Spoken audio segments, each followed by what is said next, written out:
if you follow that guidance and that theory, we're always looking at and researching the numbers. Where are the cases coming from? How do we reduce the numbers?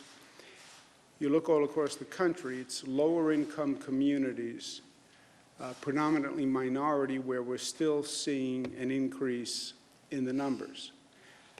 We looked at that in New York City. We did a very extensive research project, and it is true. You can look at where the cases are coming, look at the testing data by geographic area, by zip code, and find out where the cases are coming from. We asked Northwell Health, which is the largest health system in the state, to do an extensive test for us. We're in the midst of that test, but we have back about 8,000 tests, which is a very large sample. And the data is very powerful and informs what we're doing going forward. The test was done in New York City because that's where we have the highest predominance of cases. But in lower income communities, communities of color, we partnered with the faith-based community, with churches, to conduct tests.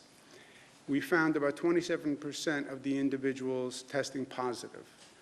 27%, that's compared to the New York City general population of about 19%, okay? The Bronx had the highest percentage, 34%, again compared to a citywide average of 19%. Then Brooklyn, then Manhattan, then Queens. Staten Island was right at the New York City overall number. But you take a place like the Bronx, it's 34% compared to 19%, just to give you an idea.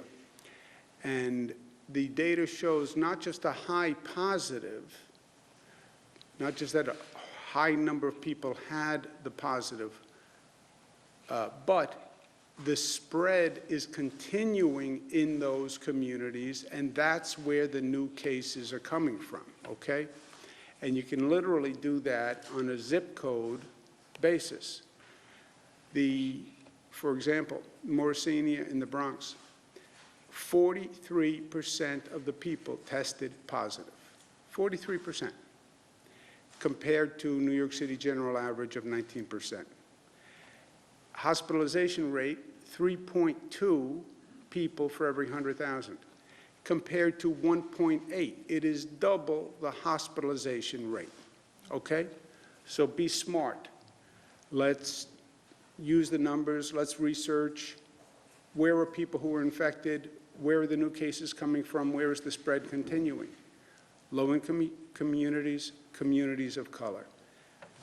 They tend to be high Latino, high African-American population. And we're seeing that pattern continue in zip codes, lower income, predominantly minority. Brownsville, Brooklyn, 41%, double the city average.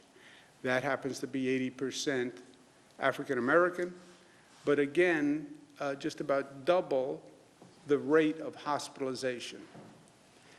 So that's where the cases are still coming from. That's where the virus is still spreading. But again, you look at the data, you see it over and over again by zip code, by select communities within the city. My old neighborhood, Hollis, Queens, 35% compared to 19%. So it's all across the city, less in Staten Island, higher in communities of color and lower income communities. I want to thank the congressional delegation who helped organize this partnership between Northwell and the faith-based community. Getting 8,000 tests in a short period of time is not easily done. Congressman Hakeem Jeffries came up with this idea about 10 days ago, organized it quickly. I want to thank Hakeem. I also want to thank Congresswoman Velasquez and Congresswoman Clark. for helping us getting it organized. The faith-based community has been great here. Reverend Brawley and Reverend Rivera organized those churches for us. So we have the data, we have the research, and now we have to take the next step, okay? We did the research, we have the data, we know what's happening. Now, what do we do about it? That's always step two. And we're going to develop targeted strategies to these highly impacted communities. What we're seeing in New York City is going to be true across the state. Northwell Health is going to double the number of churches that they're working in, 44 total churches.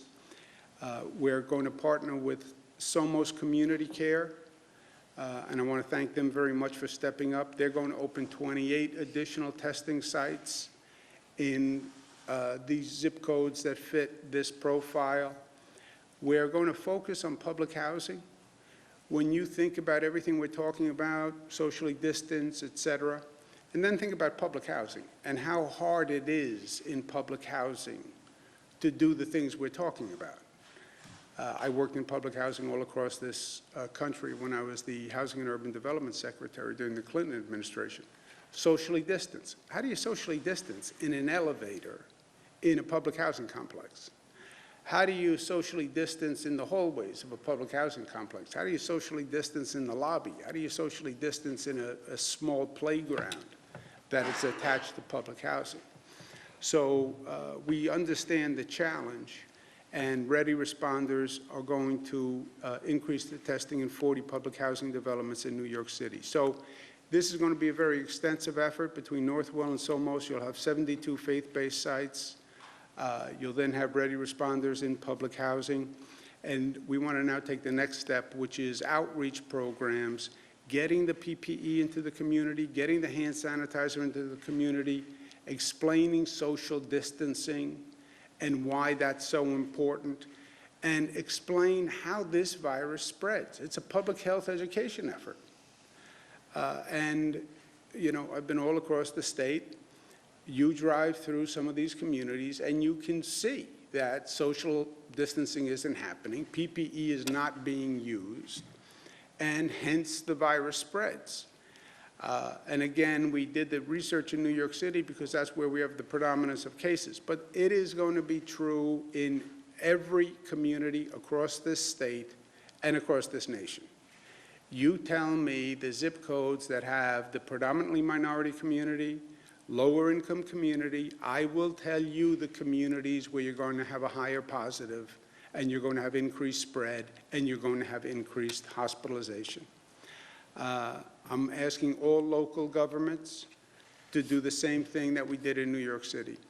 Focus on low-income communities, do the testing, and do the outreach. Do the testing and do the outreach.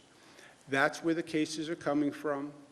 That's where the new hospitalizations are coming from. That's what's going into the hospital system. That's where you're going to see the highest number of deaths. So that is our challenge.